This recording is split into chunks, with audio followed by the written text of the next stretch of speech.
hati.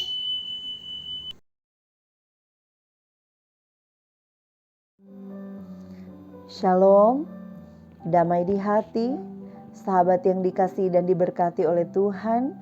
Senang sekali ketika ada kesempatan lagi yang Tuhan beri bagi kita untuk sama-sama belajar bagian firman Tuhan melalui channel YouTube ini.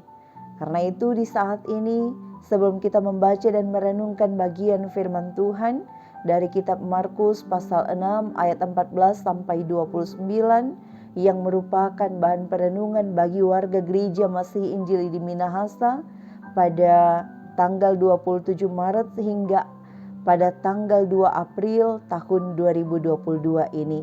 Tapi sebelumnya mari berdoa.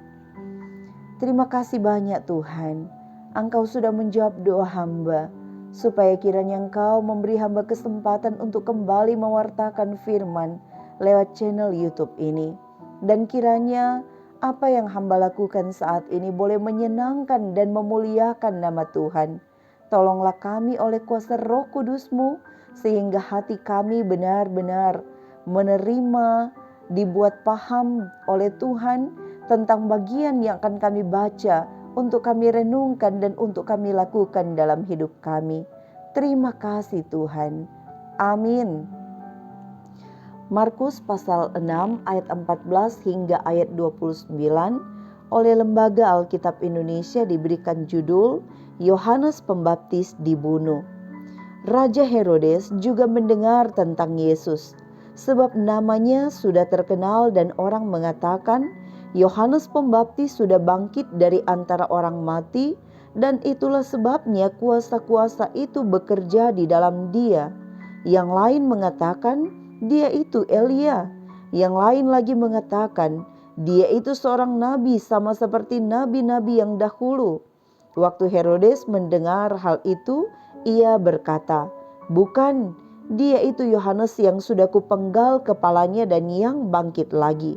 Sebab memang Herodeslah yang menyuruh orang menangkap Yohanes dan membelenggunya di penjara berhubung dengan peristiwa Herodias, istri Filipus saudaranya. Karena Herodes telah mengambilnya sebagai istri.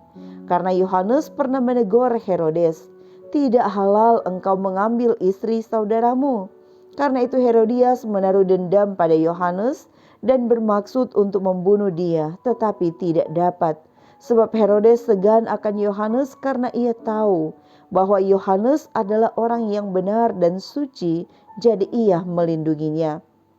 Tetapi apabila ia mendengarkan Yohanes, hatinya selalu terombang-ambing, namun ia merasa senang juga mendengarkan dia.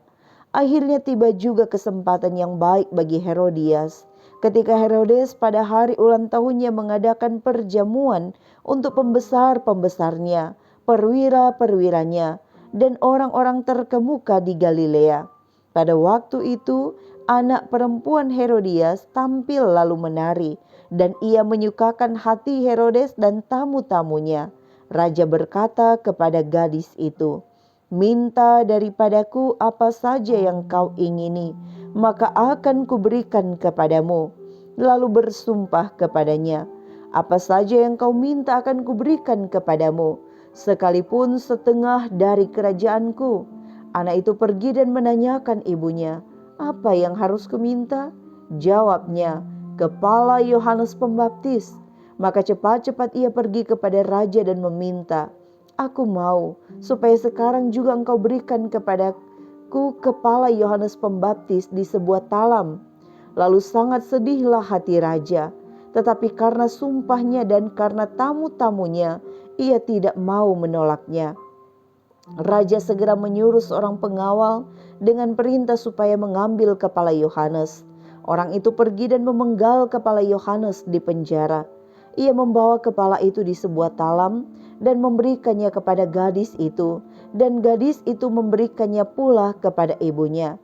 Ketika murid-murid Yohanes mendengar hal itu, mereka datang dan mengambil mayatnya, lalu membaringkannya dalam kuburan.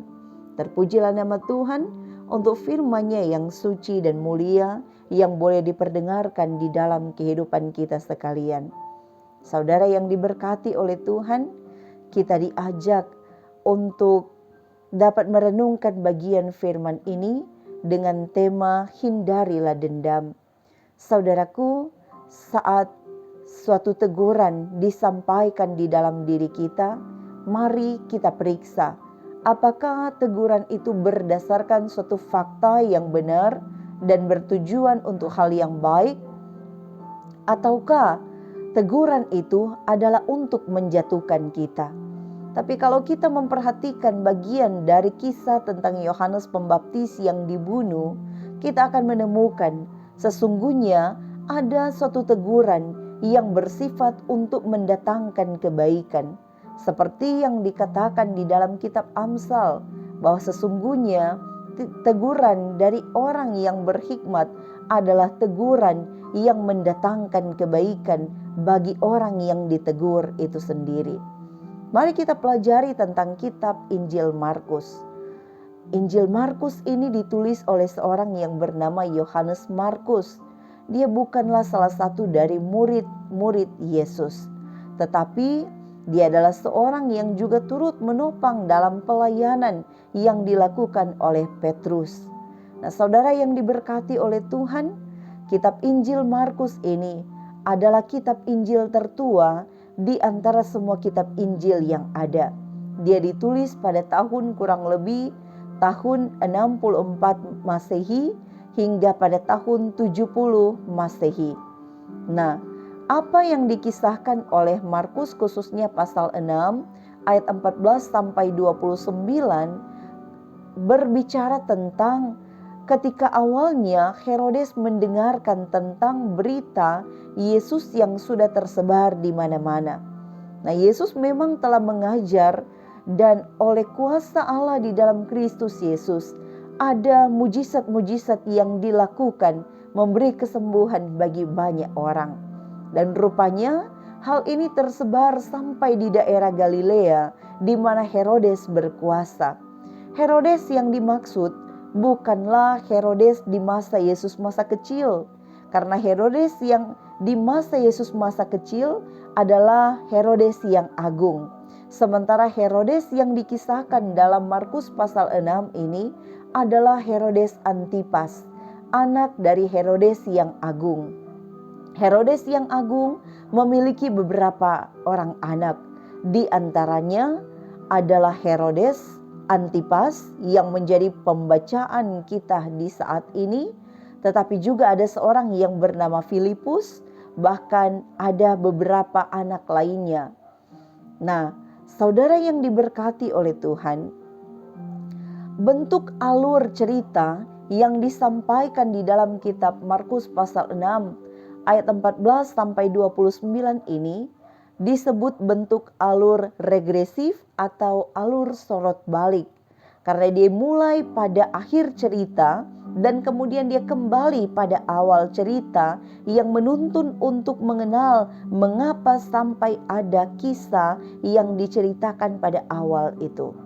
Nah, contohnya ketika kita melihat bahwa ketika orang-orang bertanya-tanya siapa Yesus ini, ada orang beranggapan dia ini Yohanes Pembaptis, ada yang mengatakan dia ini Elia.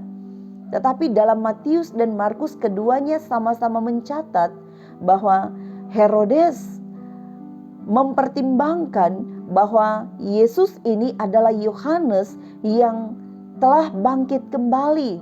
Yohanes yang kepalanya sudah ia penggal.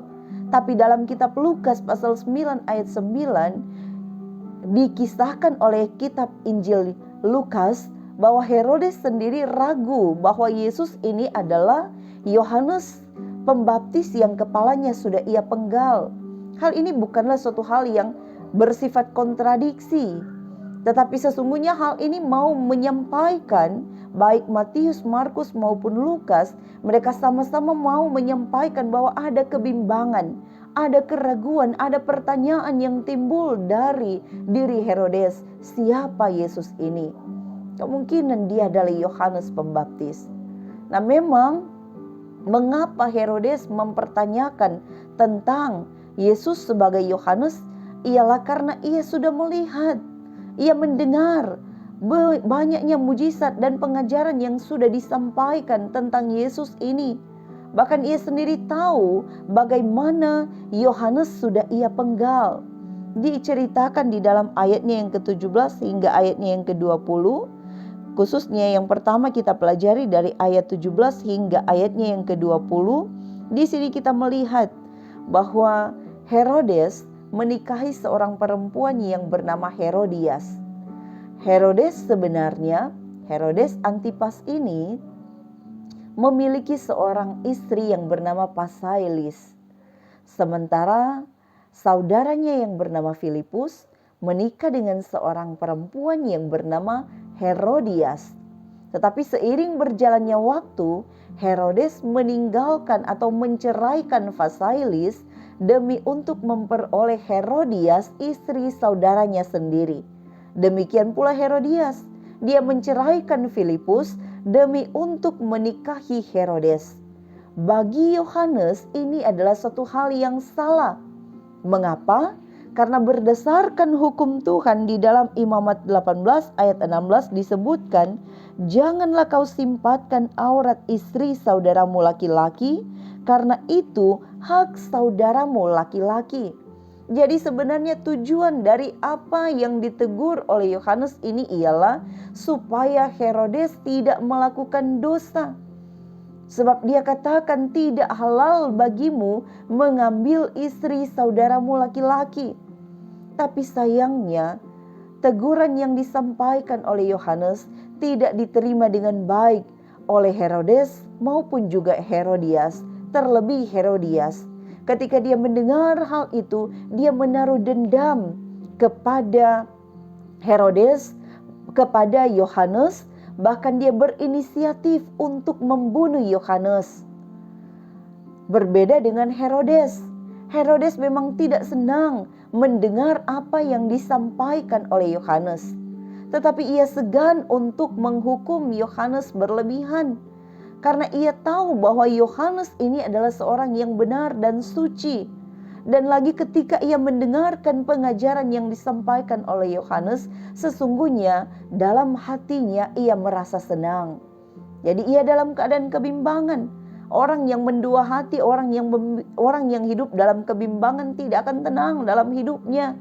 Antara memilih mengikuti kata hati dari wanita idamannya atau mengikuti hati nuraninya sendiri yang mau mengatakan bahwa Yohanes ini tidak bersalah. Dia ini suci dan benar. Tetapi pada dasarnya Herodias sudah menaruh dendam, ingin atau berinisiatif untuk membunuh Yohanes. Dan amarah yang dipelihara, dendam yang dipelihara, emosi yang tidak dikuasai bisa menimbulkan dosa yang lebih banyak lagi. Dan benar, Herodias terus berusaha untuk mencuri kesempatan supaya Yohanes ini dibunuh. Dan hal ini dia dapatkan kesempatan ketika Herodes berhari ulang tahun. Di saat berhari ulang tahun, Herodes mengundang para orang-orang terkemuka, para pembesar-pembesar. Dan di saat itu Herodias mengambil kesempatan supaya anaknya yang ternyata bernama Salome, anak Herodias dengan suami pertamanya Filipus, atau bisa disebut sebagai anak tiri Herodes ini yang bernama Salome, membawakan tarian di hadapan para pembesar-pembesar tersebut. Yang ternyata menyukakan hati Herodes. Sampai Herodes berani memberikan suatu pernyataan yang besar. Bahkan dia menganggap enteng kerajaannya. Setengah kerajaan sekalipun akan kuberikan kepada Salome atau anak tirinya. Karena ia sudah menyenangkan hati sang raja dan para pembesar yang hadir saat itu. Sehingga dia mempersilahkan Salome untuk meminta apa saja. Nah, pemimpin yang kurang bijaksana atau pemimpin yang tidak bijaksana menganggap enteng kepemimpinannya, bahkan merasa berkuasa, dia salah dalam mengambil suatu tindakan. Sehingga ketika Salome atas suruhan ibunya meminta kepala Yohanes Pembaptis, disebutkan dalam ayat 26, sedihlah hati raja. Dalam bahasa Yunani disebutkan periluron, yang berarti sangat sedih, atau pilu hati sang raja. Karena dia mendengar Salome meminta kepala Yohanes. Seperti yang dikatakan tadi, bahwa Herodes sendiri sadar Yohanes ini adalah seorang yang suci dan benar. Oleh karena itu dia merasa sedih hati. Tapi hati nuraninya yang berkata benar bahwa Yohanes ini tidak bersalah dikalahkan oleh rasa gengsinya terhadap janji atau sumpah yang ia sampaikan kepada Salome di hadapan para pembesar. Orang-orang sudah mendengar janji yang sudah disampaikan, sumpah yang sudah dikatakan oleh seorang raja, maka ia tidak dapat membatalkan apa yang sudah ia sampaikan, walaupun ia punya kuasa untuk membatalkan sumpah atau janji yang sudah ia sampaikan kepada Salome. Maka akhirnya Yohanes Pembaptis dibunuh dengan cara yang tragis, yakni kepalanya dipenggal. Sahabat yang dikasihi dan diberkati oleh Tuhan, kisah ini diceritakan untuk menguatkan orang-orang percaya gereja mula-mula, supaya mereka tetap mempertahankan iman mereka sekalipun mereka hidup dalam penganiayaan oleh kekaisaran yang tidak menyetujui iman mereka di dalam Kristus Yesus, bahkan terhadap orang-orang yang ingin merobohkan kota mereka sendiri. Tetapi juga kisah ini mengingatkan kepada kita bahwa ternyata tidak selamanya teguran yang baik itu, teguran yang benar itu diterima secara baik oleh orang lain. Bisa saja apa yang kita sampaikan akan ditolak oleh orang lain, bahkan nyawa kita bisa menjadi taruhan. Tapi sebagai seorang hamba, sebagai seorang yang percaya kepada Tuhan, kita ditantang, mampukah kita, sanggupkah kita untuk terus menyuarakan suara kebenaran, sekalipun suara kebenaran itu ditolak. Kita terus diajak untuk tetap terus menjalankan apa yang menjadi perintah Tuhan di dalam kehidupan kita. Suara kenabian, suara kehambaan dari firman yang boleh kita baca di saat ini memotivasi kita bahwa di masa-masa kita menghayati kesengsaraan Yesus Kristus, hamba Allah yang bernama Yohanes Pembaptis juga telah mengalami kesengsaraan karena suara kebenaran. Maka kita pun diajak untuk tidak takut memikul salib sengsara demi untuk kebenaran yang Tuhan taruhkan di dalam diri kita. Walaupun kita akan mengatakan, jangan-jangan kita akan kehilangan jabatan kita, jangan-jangan kita akan kehilangan pekerjaan kita, bahkan jangan-jangan kita akan kehilangan nyawa kita. Tapi jika apa yang kita sampaikan adalah suara kebenaran, maka hal itu harus dipertahankan sebagai orang yang percaya di dalam Kristus Yesus. Firman Tuhan berkata dalam Matius 10 ayat 28, "Janganlah kamu takut kepada mereka yang dapat membunuh tubuh, tetapi tidak berkuasa membunuh jiwa. Takutlah kepada Dia yang berkuasa membinasakan baik jiwa maupun tubuh di dalam neraka."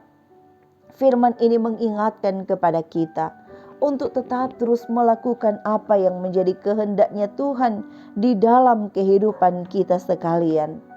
Dari bagian firman ini kita juga diingatkan saat ada masalah dengan orang lain, segeralah selesaikan itu dengan baik.